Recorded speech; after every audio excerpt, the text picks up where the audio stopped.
हजारों कर्मचारियों के लिए खुशखबरी, मिलेगा पुरानी पेंशन योजना का लाभ। 31 अक्टूबर तक ऑप्स चुनने का विकल्प, ये होंगे पात्र। राज्य सरकार के कर्मचारियों, सरकार से सहायता प्राप्त शिक्षण संस्थानों के कर्मचारियों, राज्य सरकार द्वारा वित्त पोषित स्वायत्त संस्थाओं के कर्मचारियों को पुरानी पेंशन योजना ओपीएस चुनने के लिए एक अवसर देने का निर्णय लिया है। ग्रेटर देन इस फैसले से लगभग 50,000 कर्मचारियों को फायदा होगा।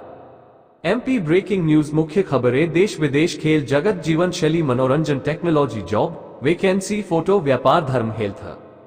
हजारों कर्मचारियों के लिए खुशखबरी, मिलेगा पुरानी पेंशन योजना का लाभ। 31 अक्टूबर तक ऑप्स चुनने का विकल्प, ये होंगे पात्र। राज्य सरकार के कर्मचारियों, सरकार से सहायता प्राप्त शिक्षण संस्थानों के कर्मचारियों, राज्य सरकार द्वारा वित्त पोषित स्वायत्त संस्थाओं के कर्मचारियों को पुरानी पेंशन योजना ओपीएस चुनने के लिए एक अवसर देने का निर्णय लिया है। ग्रेटर देन इस फैसले से लगभग 50,000 कर्मचारियों को फायदा होगा। Puja Khodani published on July 1, 2024। Old pension scheme up old pension scheme 2024। Uttar Pradesh के सरकारी कर्मचारियों के लिए खुशखबरी है। राज्य की योगी आदित्यनाथ सरकार ने 28 मार्च 2005 से पहले नौकरियों के विज्ञापन की नौकरी वालों को पुरानी पेंशन लेने का ऑप्शन दिया है। ऑप्स चुनने का विकल्प 31 अक्टूबर 2024 तक दिया गया है। जो भी कर्मचारी इसका लाभ लेना चाहते हैं वे आवेदन कर सकते हैं। विकल्प ना लेने वाले कर्मचारी एनपीएस के दायरे में आ जाएंगे। अनुमान है कि यूपी सरकार के इस निर्णय से करीब 50,000 कर्मचारी लाभान्वित होंगे।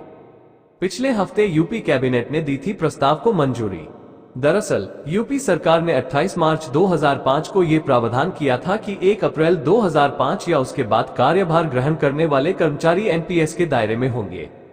ये प्रावधान राज्य सरकार के कार्मिक शासन के नियंत्रण वाली स्वायत्त शासी संस्थाओं और शासन से सहायता प्राप्त शिक्षण संस्थाओं के कर्मियों व शिक्षकों पर लागू किया गया है। लेकिन केंद्र सरकार के फैसले के बाद ऐसे शिक्षक और कार्मिक हैं जिनकी नियुक्ति 1 अप्रैल 2005 को या उसके बाद हुई, लेकिन उस नौकरी का विज्ञापन 28 मार्च 2005 से पहले निकला था, वे ऑप्स की मांग कर रहे थे। इसके बाद पिछले हफ्ते हुई कैबिनेट बैठक में 28 मार्च 2005 से पहले प्रकाशित विज्ञापन के आधार पर सरकारी नौकरी पाने वालों को पुरानी पेंशन स्कीम का विकल्प चुनने के अवसर के प्रस्ताव को मंजूर दी गई थी।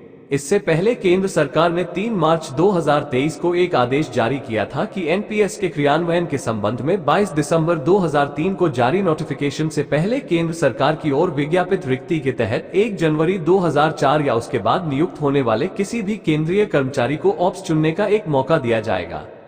अगले साल से बंद होगी एनपीएस कटौती। यूपी शासन आदेश के मुताबिक यदि कर्मचारी Uttar Pradesh retirement benefits rules 1961 के अधीन कवर किए जाने की शर्तों को पूरा करता है तो प्रशासकीय विभाग के अनुमोदन के बाद इस संबंध में एक आदेश नियुक्ति अधिकारी जारी करेंगे।